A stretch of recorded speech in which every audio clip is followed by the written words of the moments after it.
가입만 하시면 안마의자를 드립니다. 냉장고를 드립니다. 크루즈 여행을 보내드립니다. 좀 혹하지 않습니까?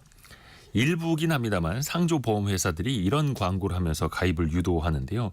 이게 진짜 믿어도 되는 걸까요? 실속이 있는 걸까요? 돈워리 투자백서 시간에 한번 같이 따져보시죠. 연금박사 상담센터 이영주 대표와 함께합니다. 대표님. 네, 안녕하세요. 이영주입니다. 예, 안녕하세요. 일단 상조보험이 네. 경황 없는 상황에서는 진짜 이제 상당했을 때 많은 도움이 되긴 네. 하죠. 그럼요. 실제로 상이라는 게 예고하고 오는 게 아니지 않습니까? 네, 언제 어느 때 어떤 상황이 발생할지 모르는데 가정에서 상이 발생했을 때 전화 한 통으로 장례 준비가 가능하기 때문에 실제로 이제 경험이 없으시거나 잘 모르신 분들에게는 상조를 미리 준비하시는 게 굉장히 도움이 되고요. 네. 특히 이제 이 상조라는 것이 딱 이제 상이 발생하게 되면 여러 가지 준비되다 보니까 돈이 많이 들어가잖아요. 네네. 이제 그런 것들을 사실 미리 준비할 수 있는 거죠. 그래서 금전적으로도 마찬가지입니다.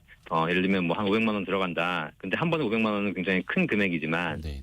꾸준하게 5만 원씩 한 10년간 저축을 해 넣었다면 실제로 이 장래가 발생했을 때 그 장례비 부담도 줄어들 수 있는 부분이 있기 때문에 그런 걸로 이용하실 때 상조보험은 굉장히 큰 도움이 됩니다. 그렇죠. 근데 이게 또 준비 없이 오는 거고 예고 없이 오는 거고 또 네. 경황이 없다 보니까 또 준비가 안 돼 있어서 막상 이제 당황하는 분들한테 도움이 될 수 있는 건데 그 헷갈리는 것도 있어요. 상조보험에 가입하면 이게 서비스를 어디서부터 어디까지 받을 수 있는 건지 그것도 좀 알려주세요. 네네. 일단 상조보험에 되어 있는 서비스가 장례 지도사나 도우미가 파견되거든요. 네. 우리 장례식장 가보시면 거기서 이제 도와주시는 분들 계시잖아요. 그렇죠. 그런 분들을 다 이제 하면서 장례식장 안내라든가 그다음에 납골당 안내까지 그런 것도 받을 수 있고 전반적인 행사를 진행하는데 다 도움 받을 수 있고요. 그다음에 이제 돌아가신 분의 관이라든가 수의, 상복, 그다음에 그 재단의 꽃장식 같은 거 이런 전반적인 장례용품. 네. 그다음에 이제 무처하실 때 리무진이라든가 버스 이런 거 있지 않습니까? 네네네. 네, 이런 의전 차량까지도 다 지원이 되거든요. 근데 여기가 지원이 안 되는 게 있어요. 뭐냐면 거기 음식이 있잖아요, 음식. 네네. 음식 값이라든가 이런 것들은 따로 지원이 되지 않고요. 별도. 그렇죠. 근데 그거는 본인이 스스로 내셔야 되는 것이고 장례식장 사용료가 있습니다. 이런 거 다 본인이 다 부담하셔야 됩니다. 그다음에 화장 비용이라든가 이런 거 다 부담하셔야 되기 때문에 얼마가 들지 알 수 없는 비용들은 기본적으로 상조에 포함되어 있지는 않지만 네. 상조에 포함되어 있는 내용들은 장례 행사를 치르는데 필요한 고정적인 비용들 이런 것들은 다 이제 하고 있고요. 최근에는 보니까 이제 돌아가시면 이제 주변에 알려야 되잖아요. 네. 그런 부고를 알려주는 서비스까지 다 대행해주고 있더라고요. 아. 그러면 이제 그런 경황이 없을 때 뭘 해야 되는지 모를 때 그 상조 서비스에 도움을 받을 수 있습니다. 장례 절차라든지 어떤 그 고정비에 대해서는 미리 준비를 할 수 있는 거네요. 다만 이제 음식 네. 가격이라든지 화장장이라든지 그런 것들은 또 별도라는 거고. 그렇죠. 근데 상조보험에 가입한 사람이 900만 명에 이르러요?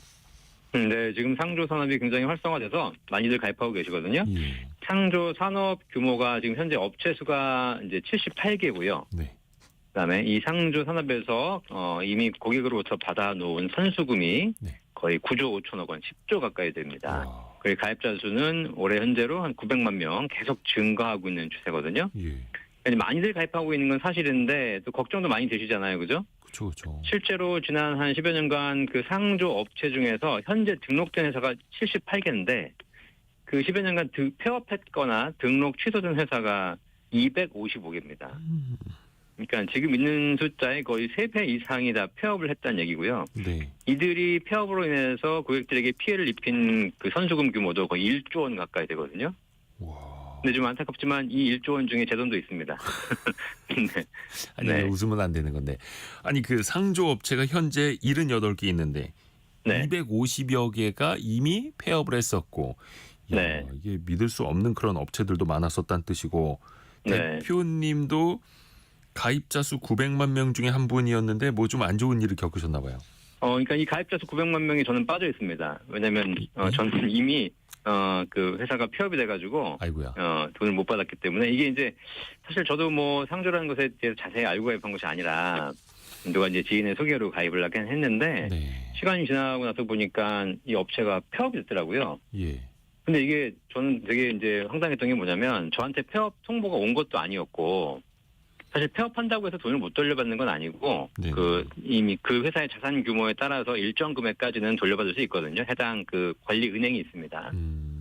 그런데 저는 되게 신기했던 게 뭐냐면 제가 은행에 전화했더니 제가 그 폐업한 회사의 고객 명단에 없는 거예요. 봤더니 그 상조업체에서 예. 그 회사를 폐업하기 전에 제가 임의로 스스로 해지한 걸로 처리를 해가지고 제 자산 아이고야. 그 적립금을 다 챙겨왔더라고요. 조작해버린 거예요? 네, 근데 그게 사실 이게 어떻게 보면 사기죠 이게. 그쵸? 뭐 그런 업체가 뭐 다 그런 건 아니겠지만 그런 경우가 있어서 실제는 못 돌려받았는데 그걸 뭐 돌려받자고 제가 소송을 할 수도 없는 거고 어디 있는지도 모르는데. 그래서 이제 그런 부분을 좀 조심하실 필요는 있습니다. 야, 일단 이렇게 이제 폐업한 업체만 250여 개에 달한다고 하는데 폐업 또 네. 금융사고 이렇게 빈번하게 발생하는 근본적인 원인은 어디 있을까요?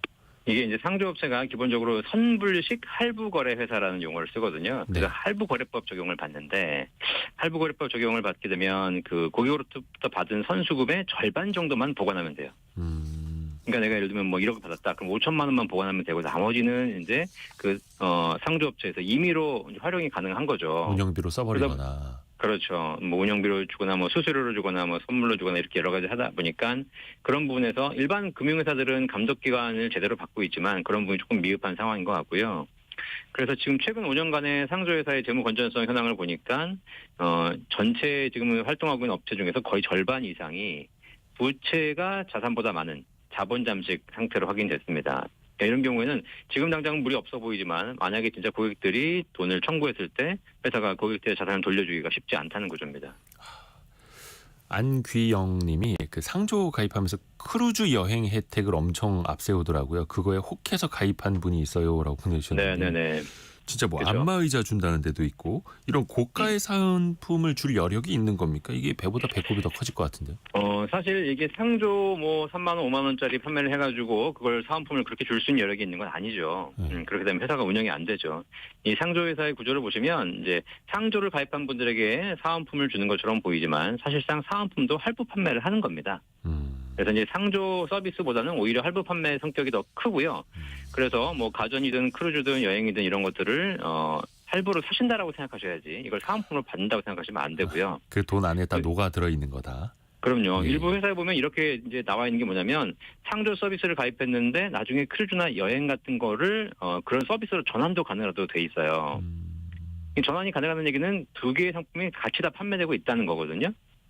사실 지금 이게 상조를 판매한다고 하지만 실제로는 크루즈나 여행을 판매한 목적이 더 클 수도 있기 때문에 그런 거야 되는 거고 따라서 우리가 할부 판매로 가입했으니까 중간에 해지하게 되면 사은품 받은 건데 내가 이걸 왜 토해냈더냐라고 하시겠지만 실제로 할부를 구입한 것이기 때문에 그 구입 비용을 전부 토해내셔야 되고 더 중요한 건 할인가로 토해내는 것이 아니라 정상가를 적용하기 때문에 아하. 그 토해내시게 되면 더 비싼 가격을 부담하셔야 되는 그런 문제가 발생합니다.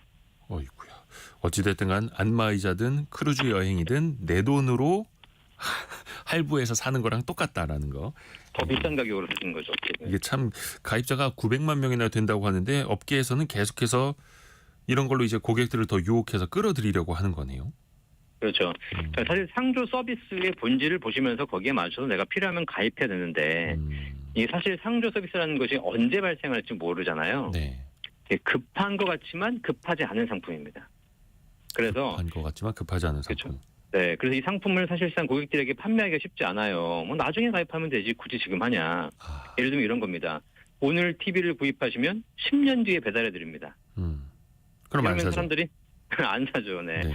그러다 보니까 눈에 보이는 이제 상품으로 이제 고객들을 좀 마케팅을 하기 위해서 이런 상품을 좀 껴 넣은 거고요. 특히 또 이렇게 할부로 상품을 꼈을 때 장기간 계약을 유지시킬 수 있거든요. 네. 그러니까 뭐 다 아시겠지만 통신사 약정, 뭐 3년 의무 약정에 깎아드립니다 이런 거 있으시잖아요, 그죠? 네네. 뭐 카드사 선지급 포인트 이런 게 다 어떻게 보면 할인 받는 것처럼 보이지만 장기간 이제 납입을 해야 되는 일종의 노예가 되는 거기 때문에 그런 거 잘 생각해 보시면서 상조의 서비스의 본질을 보고 확인하실 필요가 있을 것 같아요. 본질을 보라는 말씀, 본질을 보라는 네. 말씀. 그러니까 상조 서비스의 본질은 크루즈 여행이 아니라 상조라. 그렇죠. 그래서 또 이런 업체들이 현혹하는 거에 또 속으면 안 되겠습니다. 연금박사 상담센터 이영주 대표와 함께했습니다. 고맙습니다. 감사합니다. 감사합니다.